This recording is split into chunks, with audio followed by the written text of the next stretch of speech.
El gran zar que llevaría a Rusia a una nueva era, Pedro I, comienza su reinado en circunstancias poco prometedoras.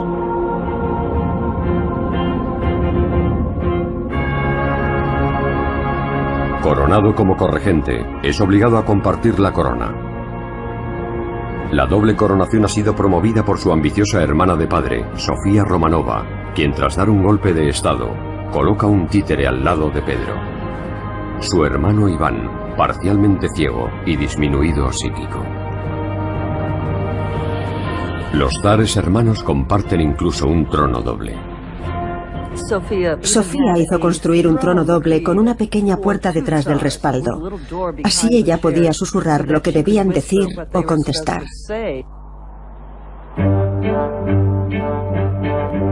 Los jóvenes zares heredan un extenso reino de más de 8 millones de kilómetros cuadrados. Sus 8 millones de habitantes viven en una edad oscura en la que la Iglesia Ortodoxa rusa controla el conocimiento y la educación.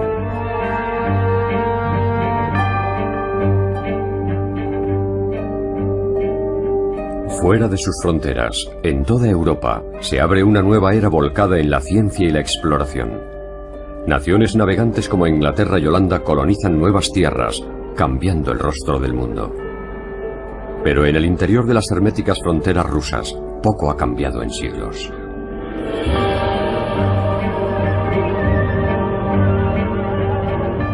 Rusia no había vivido el Renacimiento, la Reforma Protestante o la Revolución Científica del siglo XVII. No tenía universidades y apenas contaba con artes seculares. Estaba aislada. Los rusos sabían muy poco del mundo exterior. El Kremlin es la sede del poder. Una fortaleza de piedra en el corazón de Moscovia, la ciudad sagrada de Moscú, donde se espera que estudie Pedro. Moscovia representa el retraso, el estancamiento, la religiosidad. A Pedro le disgustaba enormemente. Mientras sus hermanos Iván y Sofía permanecen en Moscú, Pedro establece su residencia en las afueras de la antigua capital. En vez de estudiar en las catedrales, convierte los jardines de un viejo palacio de verano en un campo de entrenamiento militar. Pedro elige mercenarios extranjeros como maestros. Tiempo después, hombres como el general Patrick Gordon, un veterano de guerra escocés, le ayudarán a construir un ejército formado por centenares de hombres y jóvenes campesinos. A casi todos los niños les gusta jugar a los soldados. Y dado que él es un zar de verdad, juega a los soldados con uniformes de verdad, con caballos de verdad y con armas de verdad. Sus amigos extranjeros le enseñan algo más que el arte de la guerra. Los extranjeros le explican lo que siempre se dijo de Moscovia, que es un lugar horriblemente atrasado y primitivo, que los moscovitas son increíblemente ignorantes y que en comparación con la mayoría de las capitales extranjeras, Moscú tiene muy poco de lo que presumir. Durante 7 años, Pedro aprende acerca del mundo que existe lejos de la vieja Moscovia, mientras su hermana Sofía afianza su poder en el Kremlin. Incluso se atreve a encargar un retrato suyo sosteniendo el cetro y el orbe imperial.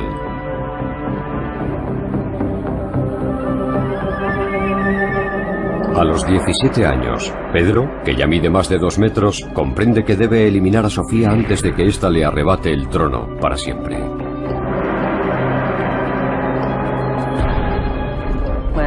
Cuando Sofía se convierte en regente 7 años atrás, aspira al poder absoluto. Quiere ser zarina por derecho propio. Pedro advierte el peligro. Entonces él tiene 17 años. Y se da cuenta de que está luchando contra Sofía, no solo por la corona, sino también por su vida. En agosto de 1689, Sofía decide actuar. Reúne al Streltsy, un grupo corrupto del ejército con gran poder político y militar, y marcha por las calles de Moscú para demostrar su poder. Ante esta provocación, Pedro se ve obligado a actuar. Reúne a su ejército privado, ahora formado por los mejores soldados de Rusia, y sorprende a Sofía con esta inesperada demostración de fuerza. Se limita a hacer desfilar a su regimiento supuestamente con uniforme de gala y declara que a partir de ese momento gobernará solo y que Sofía tiene que rendirse. Pedro ordena el arresto de su hermana y la encierra en un convento.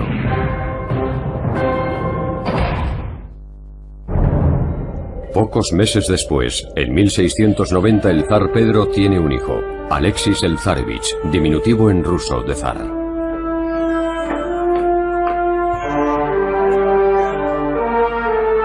A sus 17 años, Pedro, junto a su esposa Yevdovika, rebosa de alegría con la llegada del pequeño zar.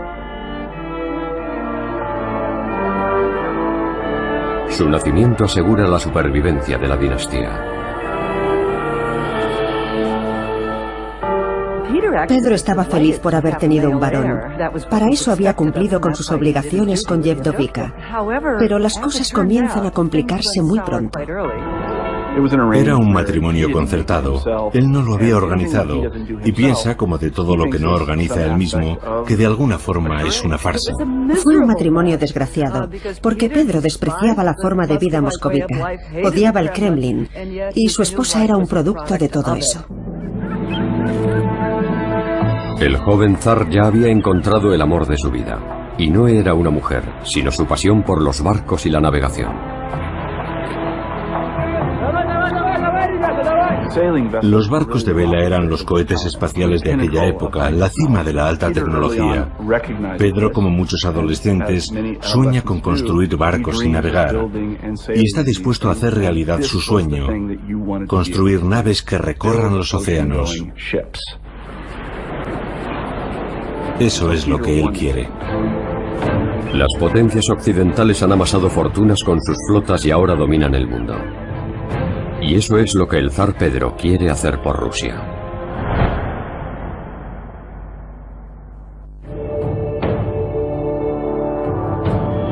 En el norte, su imperio se extiende a lo largo de casi 6.500 kilómetros de costa, pero limita con el gélido Ártico.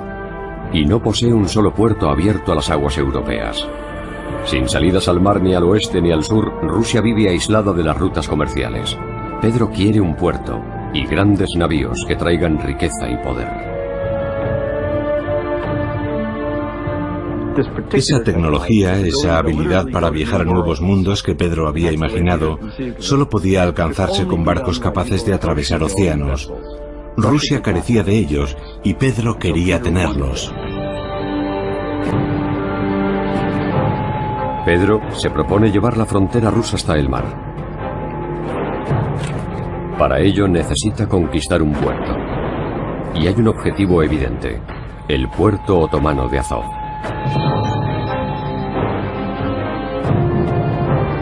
Un puerto allí abriría un pasillo hasta el Mediterráneo y las riquezas de Europa. Pero el Mar Negro y la costa que lo rodea pertenecen al imperio más poderoso de la región: los turcos otomanos. Los otomanos dominan el mar y las rutas comerciales desde hace más de 3 siglos. Ahora Pedro quiere un trozo del pastel. En 1695 el zar lanza su cruzada. Su ejército avanza por tierra y ataca la fortaleza de Azov. Pero los barcos otomanos representan una ventaja decisiva.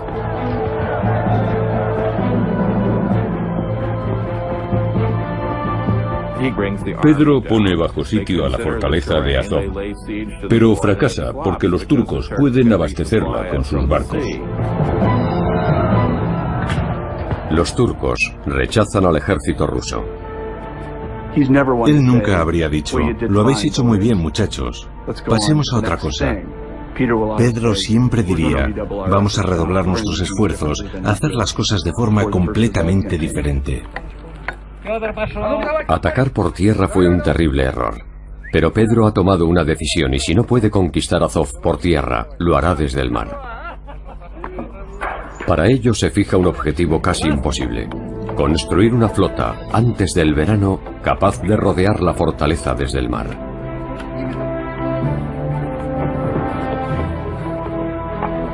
Y recluta a casi 30.000 hombres para que trabajen en sus astilleros.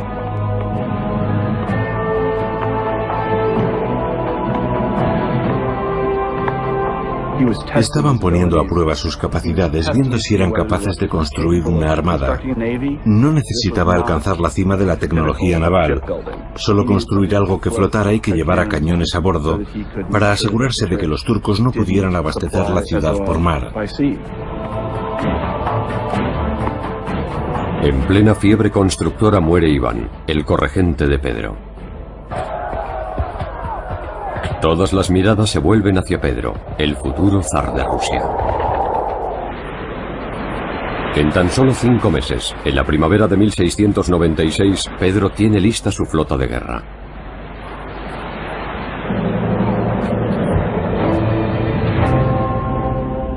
Ese verano, sus galeras bloquean el puerto turco de Azov, listas para lanzarse al ataque.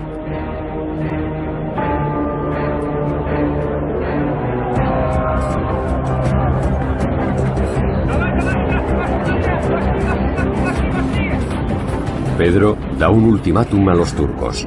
Deben elegir entre la rendición y la muerte. Los turcos se niegan a rendirse.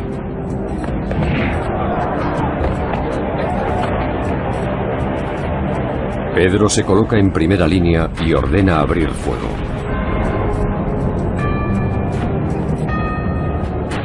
Sus fuerzas bombardean el puerto durante mes y medio. Su flota impide que las naves otomanas abastezcan a sus tropas. Finalmente, los turcos entregan Azov. En su primera batalla naval, Pedro derrota a la superpotencia regional y consigue su puerto marítimo. Es una gran victoria. Ya no se trata de un juego militar en las afueras de Moscú. Ha conseguido crear una flota y poner en jaque a una potencia mundial en una batalla que finalmente ganó él. La victoria de Azov es una victoria incompleta. Sí, ha conquistado el puerto y ha ganado una salida al Mar Negro, pero no puede acceder al Mediterráneo, porque el poderoso Imperio Otomano no va a permitírselo.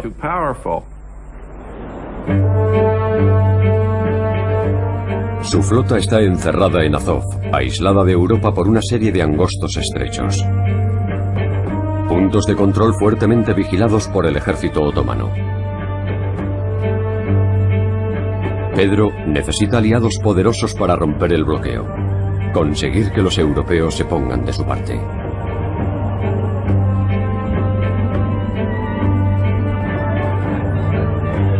En marzo de 1697, Pedro anuncia una gira por Europa. Visitará las capitales europeas para conseguir apoyos para su campaña. También quiere ver lo que hacen Occidente y los occidentales. Pedro tiene 2 objetivos. El primero es crear una gran coalición contra los turcos otomanos, pero también quiere familiarizarse con la tecnología extranjera. Ver cómo viven los países europeos modernos. Desafiando a la vieja guardia que desconfía del mundo exterior, Pedro parte para conocer Occidente.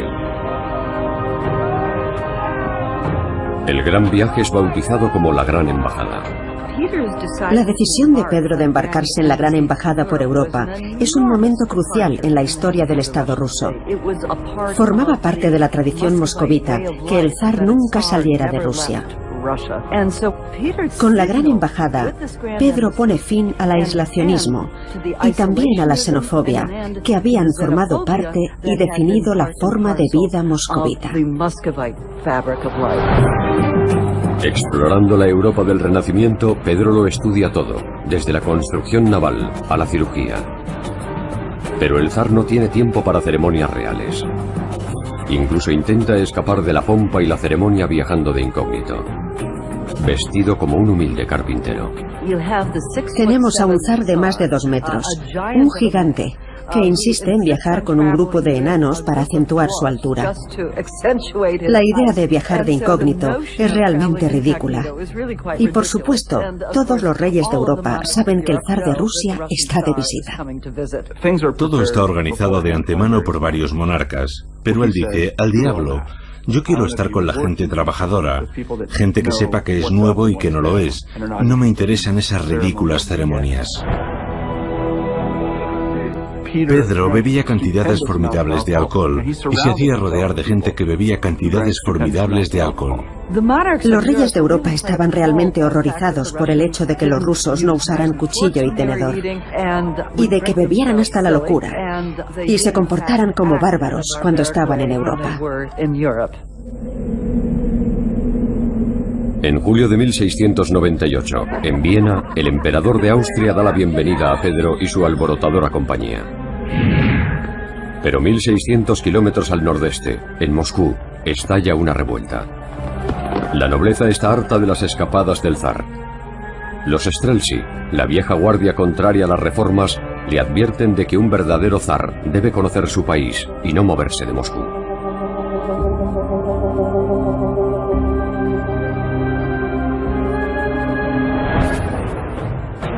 Pedro vuelve apresuradamente a Rusia.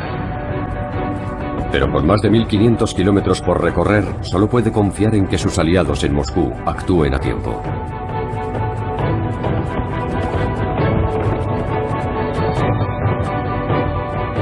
El general Patrick Gordon, tutor militar del zar en su infancia, concentra el antiguo ejército de Pedro en las afueras de Moscú y se enfrenta a los rebeldes.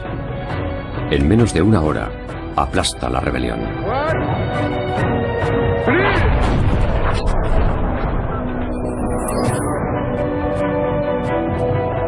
Pero para Pedro, esta revuelta es algo más que una simple traición. Su objetivo será purgar todo lo que represente a la vieja Rusia.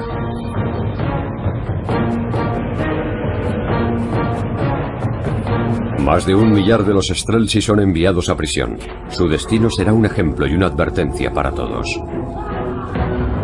Esto es lo que les pasa a aquellos que se atreven a desafiar al zar. Ejecutó a unos 1200, a algunos con sus propias manos. Es insólito que un monarca mate a alguien. Ordenar una ejecución, mancharse las manos de esa forma es una cosa, pero hacerlo tú mismo, eso es muy diferente. Impone castigos despiadados, pero también inicia reformas rápidas y profundas. Pedro inicia toda una serie de cambios y reformas. Nada ni nadie escapa a las reformas. Afeita las barbas a los hombres de la aristocracia, de la nobleza, para que se parezcan más a los bien rasurados europeos a los que acaba de conocer. La barba tradicional, los tocados religiosos, Pedro prohíbe todos los símbolos de la antigua Rusia, incluidas las vestimentas largas que han distinguido siempre a los nobles rusos. Arranca los caftanes de los cuerpos de la aristocracia e insiste en que se vistan a la moda europea. Es una revolución, una ruptura radical con el pasado. Al zar le queda un último lazo por cortar.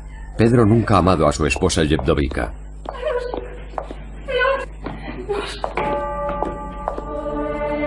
Comparada con las sofisticadas mujeres occidentales, ella le avergüenza con sus antiguas costumbres. Pedro la condena a vivir en un convento. Liberado de su desgraciado matrimonio, dirige su atención a un problema acuciante: la necesidad de un puerto para acceder a Europa occidental y al resto del mundo. El puerto de Azov permanece aislado por los estrechos en poder de los turcos. Las naves otomanas forman un muro impenetrable. Pero a 1600 kilómetros al norte, solo una fina barrera se interpone entre Rusia y el mar Báltico. Una estrecha franja de tierra en poder de un viejo enemigo.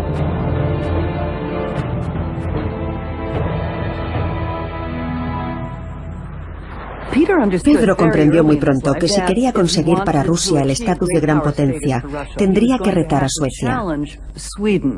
Y decide que eso es lo que tiene que hacer para poder controlar el Báltico y convertir a Rusia en una gran potencia europea. Suecia domina el norte de Europa. Su ejército es temido y su armada la dueña del Báltico. Pero Pedro no duda en enfrentarse a todo ello. Los suecos son peligrosos. A ningún ruso sobrio se le habría ocurrido pensar en derrotarlos en una guerra. Pedro, decidido, reemplaza al antiguo Streltsy por un nuevo ejército de 40.000 hombres. Y cuenta con la inexperiencia del jovencísimo rey sueco. Un nuevo rey acababa de subir al trono en Suecia. Carlos XII solo tenía 15 años. Y Pedro pensó que aquello debilitaría a Suecia. No contaba con que aquel chico resultaría ser un genio militar. En septiembre de 1700, Pedro lanza su ataque. Las tropas del zar sitian la piedra angular de los suecos en el Báltico, la fortaleza de Narva. Los rusos rodean la fortaleza, impidiendo la llegada de los suministros vitales. Durante 2 meses, las tropas de Pedro aguardan a que los aislados suecos se rindan. Pero el rey Carlos no piensa en rendirse y lanza un ataque sorpresa. Para Carlos, la diplomacia fue siempre la segunda opción. La primera era la guerra, y estaba decidido a derrotar a Pedro.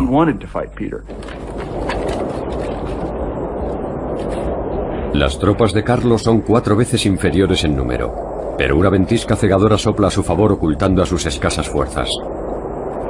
Los soldados suecos surgen de la nieve, sorprendiendo a las tropas de Pedro con la guardia baja.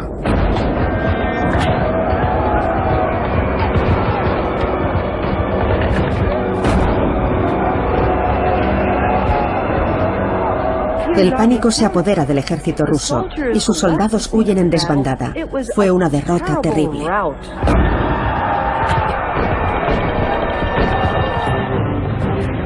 El gran plan de Pedro para controlar el Báltico parece haber terminado.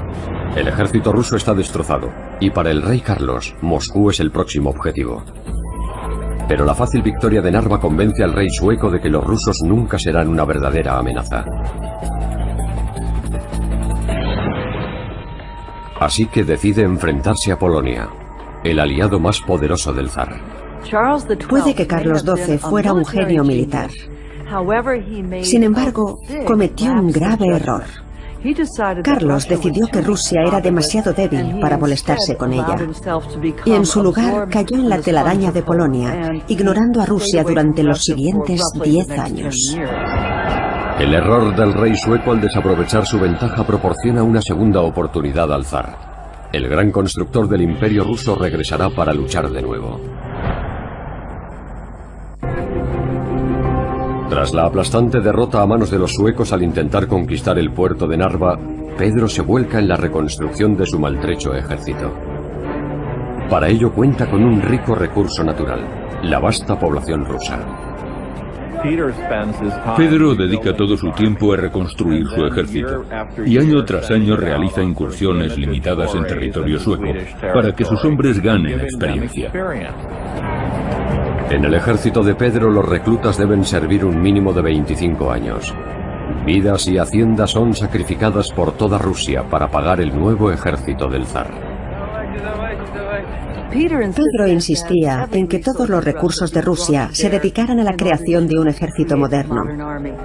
Todo valía, desde fundir las campanas de las iglesias para hacer armas, hasta poner impuestos sobre las botas y los féretros para financiar al ejército. Tras su fracaso en Narva, Pedro cambia de táctica. Derrota a los suecos en pequeñas batallas por toda la región báltica, mermando sus fuerzas y agotando sus recursos.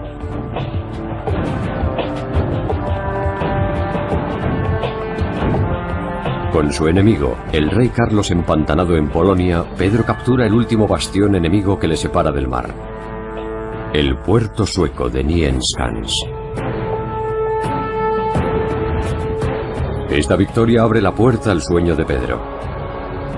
El zar ruso afianza su presencia en las orillas del Báltico. 4 días después, en la desembocadura del río Neva, el zar y sus hombres clavan la bayoneta en el barro y comienzan a cavar. Construyen una nueva fortaleza y el corazón de una nueva ciudad, bautizada en honor al santo patrón de Pedro, San Petersburgo. Nace así la nueva ventana de Rusia al mundo. Una ciudad modelo erigida sobre una ciénaga infestada de enfermedades.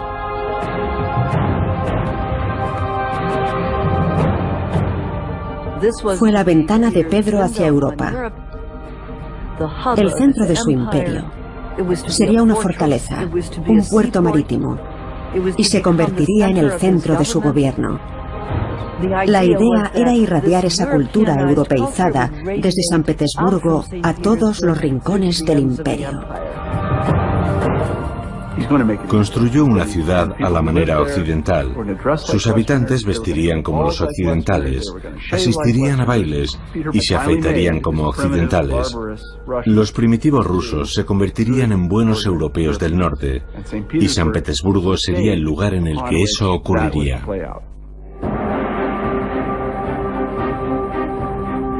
El zar dedica todos los recursos a construir su nueva obra maestra. Pero la ciudad modelo de Pedro desangra al país tanto en materiales como en mano de obra. Esta agitación sacude violentamente a un soldado, a Alexis, el hijo de 18 años del zar. Aferrado al pasado y al recuerdo de su madre moscovita, Alexis representa todo aquello que Pedro quiere cambiar. Alexis se siente más en casa en Moscú. En realidad desprecia San Petersburgo. Desprecia a la marina, desprecia al ejército y también las políticas pro-occidentales de su padre. Su resistencia aviva el deseo de su padre de cambiar a su hijo. Pedro piensa que el futuro de Rusia depende de que consiga convertir a su hijo en un hombre moderno. Pedro llama repetidamente a su lado a Alexis y le propone distintas tareas. Y lo prepara, o hace que lo preparen, para que tenga la formación necesaria para ocupar algún día el lugar de su padre. Alexis no muestra ningún interés por todo eso. Piensa que es aburrido y desagradable, y se limita a obedecer las órdenes, nada más. En 1708, el zar encomienda a su renuente aprendiz una misión militar vital: defender la ciudad sagrada de Moscú de una invasión.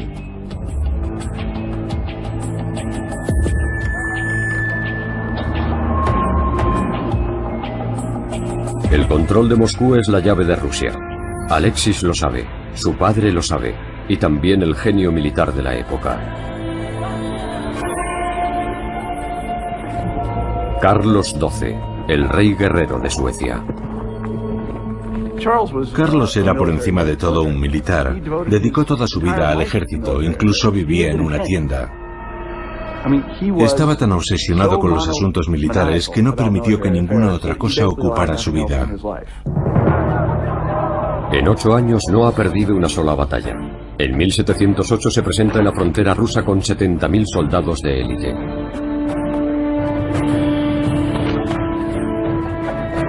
Tras la aplastante victoria sobre Rusia 8 años antes, el sueco se prepara para dar otra lección al zar.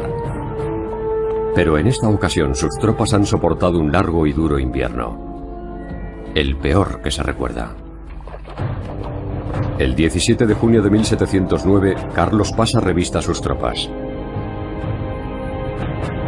Ha ganado todas las batallas importantes sin sufrir una sola herida, tan solo una pierna rota. Pero hoy su suerte termina.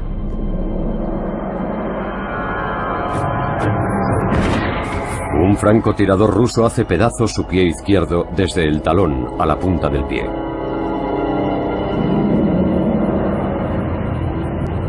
Diez días después se enfrenta a la batalla más importante de su vida atrapado en una camilla.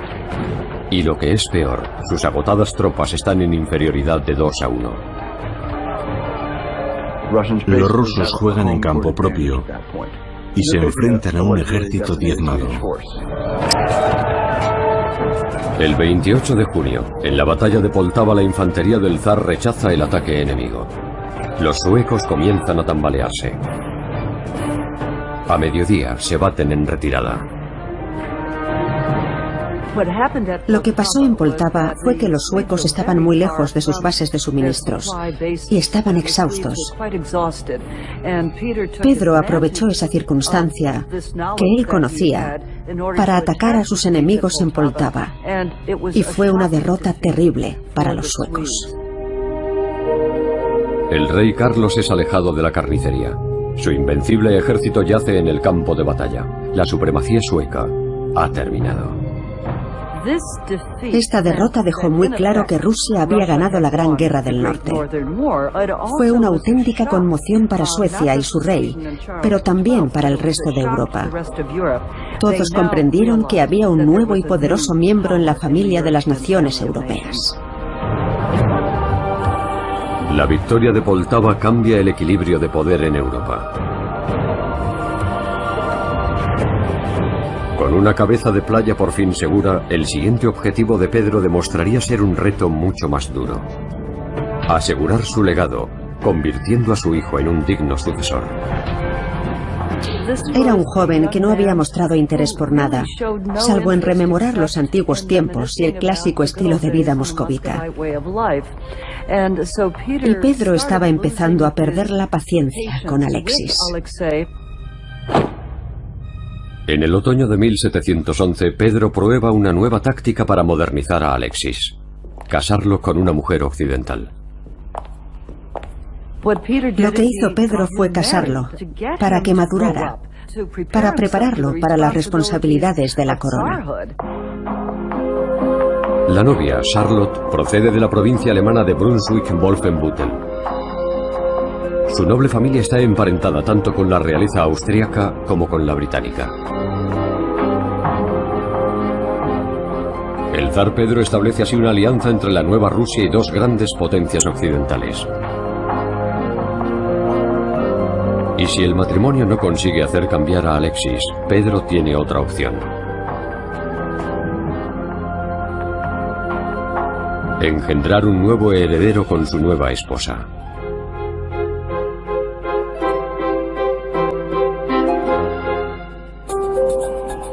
En enero de 1712, pocos meses después de la boda de Alexis, Pedro prepara su segundo matrimonio.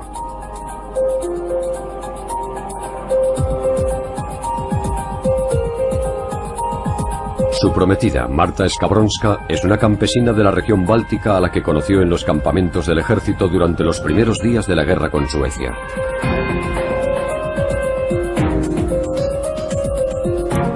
La serena Marta es la pareja perfecta para el inquieto y temperamental zar.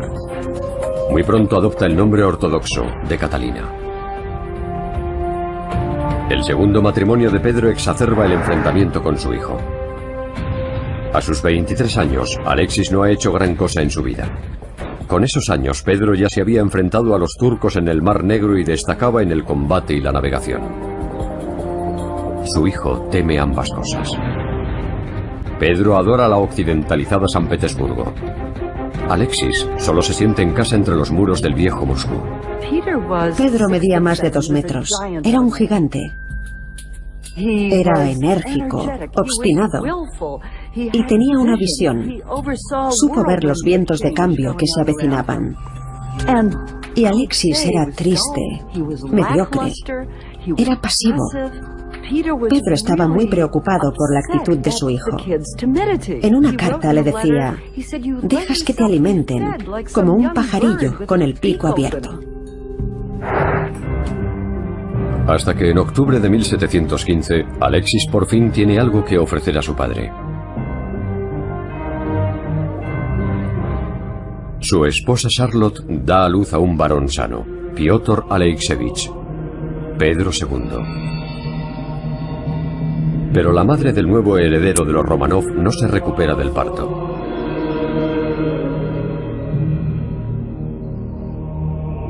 Cuatro días después del nacimiento de su hijo, Charlotte muere. La muerte de Charlotte, elegida por el zar como nuera, conduce a Pedro y a Alexis a un punto de ruptura. Durante el funeral de Charlotte, el zar da un ultimátum a su hijo. Si no demuestras ser digno, declara, te privaré de la sucesión y te cercenaré como a un miembro gangrenado.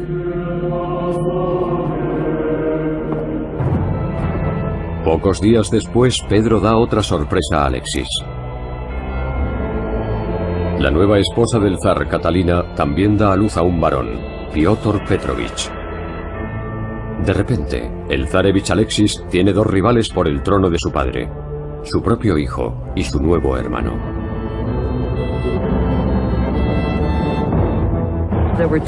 Había dos posibles herederos para reemplazar a Alexis.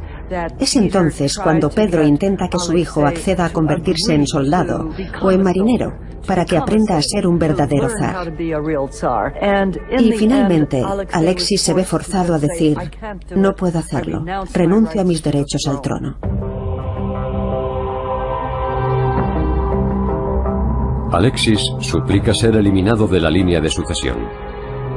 Hay que tener mucha fuerza interior para decirle eso a tu padre, el gigante de 2 metros que había transformado el país. Decirle: verás, me parece que no sería lo mejor, ni para mí ni para Rusia. Pero rendirse nunca ha sido una opción para Pedro. Si el hijo del zar rechaza su primogenitura, eso podría socavar todo lo que Pedro ha conseguido. Intentó convertirlo en un pequeño soberano y no funcionó. Alexis dijo: no me interesa. Pedro no podía concebirlo. En agosto de 1716, Alexis sucumbe ante la presión y huye. Incapaz de satisfacer las exigencias de su padre, el príncipe abandona Rusia.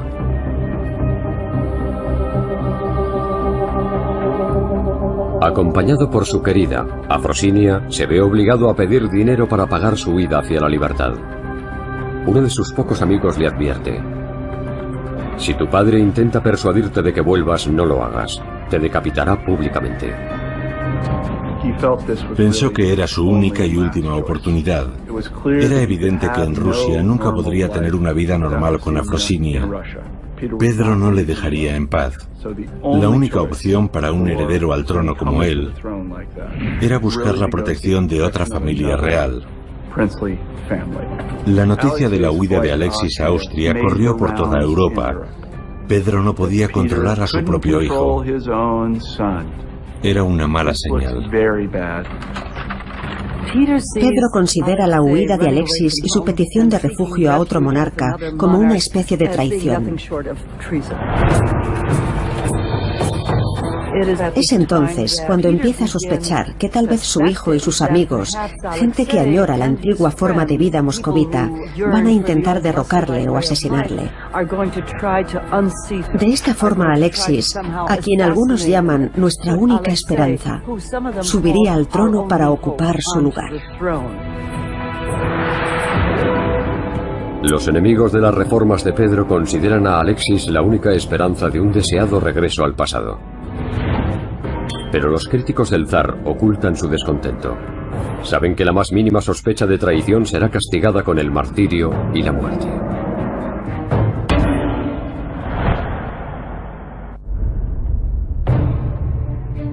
Un año después de su huida, Alexis y su querida viajan de Austria a Italia.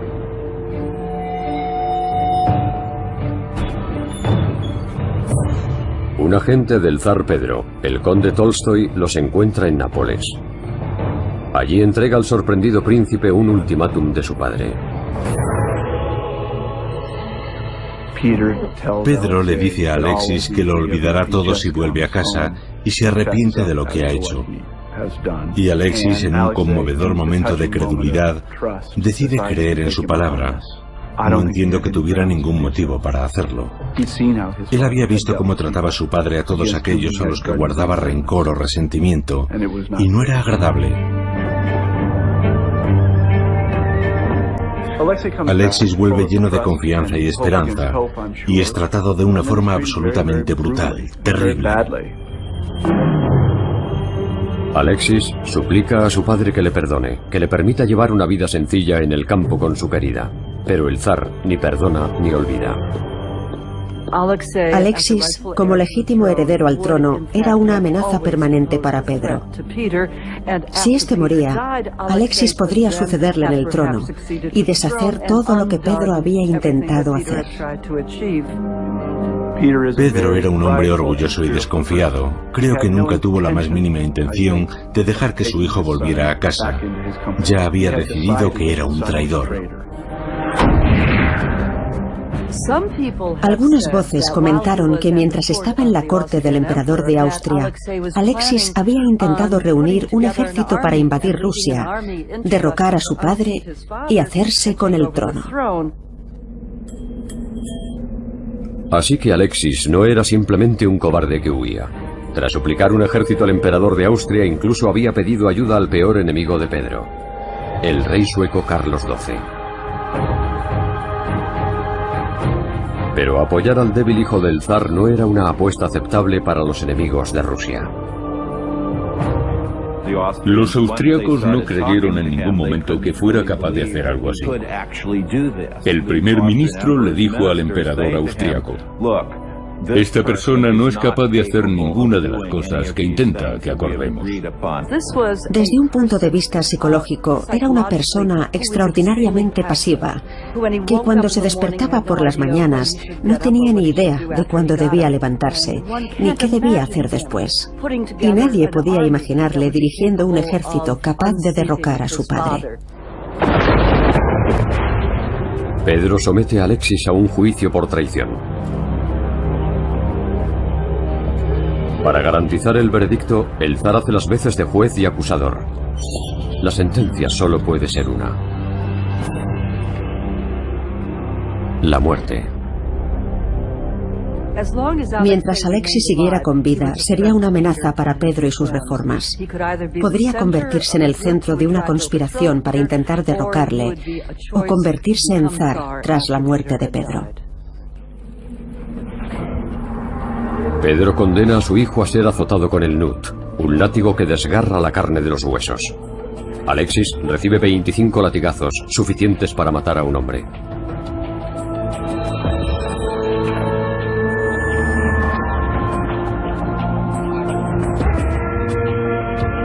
Cinco días después se enfrenta a otra sesión de tortura.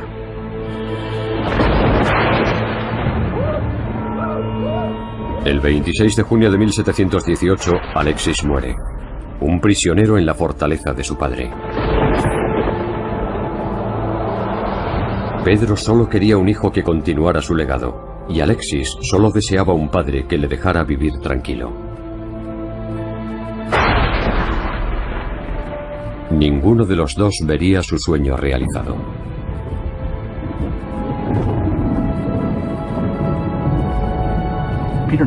Pedro no puede dejar de considerar a Alexis como un fracasado, alguien que nunca cambiará, alguien que tiene que ser eliminado, que tiene que ser aplastado. Aquello fue una tragedia, una gran tragedia, porque Pedro se vio obligado a elegir entre su hijo y la modernización de Rusia. Fue una especie de metáfora para toda Rusia. Ninguno de vosotros quería ser arrastrado al siglo XVIII, ni que lo convirtiera en un buen europeo del norte. Y especialmente mi propio hijo no quería. 10 meses después de la muerte de Alexis, el legado de Pedro sufre otro duro golpe. Su único hijo vivo, Piotr Petrovich, muere a los 3 años de edad. La dinastía Romanov ya no tiene un heredero varón. Enero de 1725. A los 53 años, Pedro yace en su propio lecho de muerte. El zar reformista de Rusia ha alcanzado el destino que él tanto temía. Muere sin nombrar un sucesor para su imperio.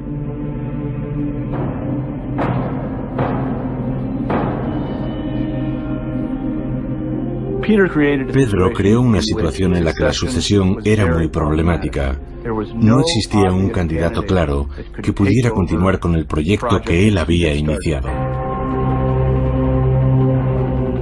El proyecto de Pedro, su nueva Rusia, era una fuerza imparable. En el plazo de una vida había transformado a la nación más grande de la Tierra. Obligó al mundo occidental a volver su mirada hacia el este y a admirar y temer al Imperio ruso. Pedro fue uno de los grandes reyes de la historia rusa, tal vez el más grande.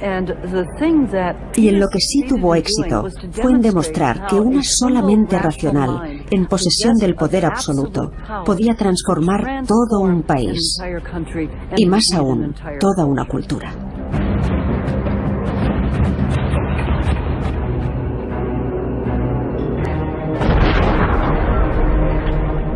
Pedro el Grande sacó a Rusia de su pasado medieval y la catapultó a un vibrante y poderoso futuro. Fue el padre de una nueva Rusia.